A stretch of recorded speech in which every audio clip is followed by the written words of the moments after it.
With the construction of the cúpula, Florence became the first European city that could boast an absolute monument, which, like certain ancient buildings, gave a new sense to the very idea of collective urban life. Study the engineering logic of ancient buildings like the Pantheon declared that he could construct the enormous dome without a supporting framework. Brunelleschi asked his skeptical adversaries and rival competitors if they were able to make an egg stand upright on a marble tabletop. When his illustrious colleagues failed to accomplish this task, Brunelleschi took the egg and deftly broke its bottom on the marble, as Vasari recounts, thus obtaining the small flat surface capable of supporting it.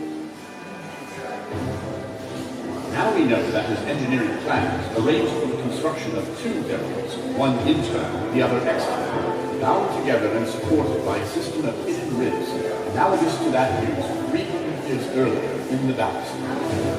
To achieve the building of this structure, Brunelleschi designed a suspended scaffold made of enormous tree trunks felled high in the Coventry in order to create an overhanging platform with a wide aperture at its center that allowed for a crane powered by oxen to lift the building materials to the work site at a height of 60 meters above ground level.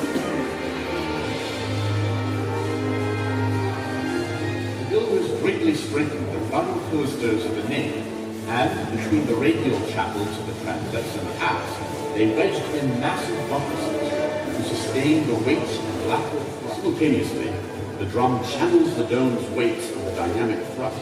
In addition, he perfected the project of the lantern crowning the cupola. This is a completely marble structure, 6 stories high, whose weight serves as a keystone sealing the dynamic system of the cupola's thrusts.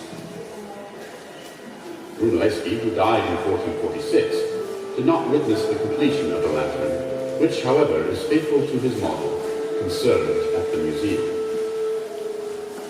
With the cupola finally in place, a program of artworks was carried out inside the cathedral, proportionate to the colossal space of this church.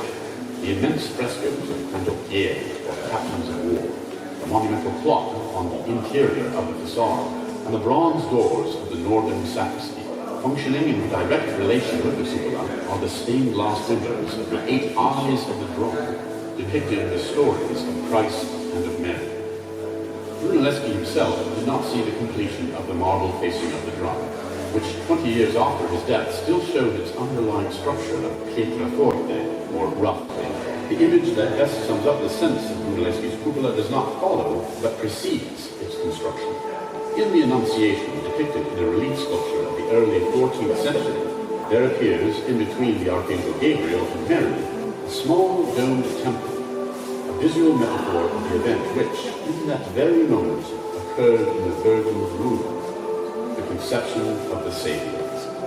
In the same way, Fillippo Brunelleschi created a space in which human beings can feel themselves, like Maria, capable of receiving God.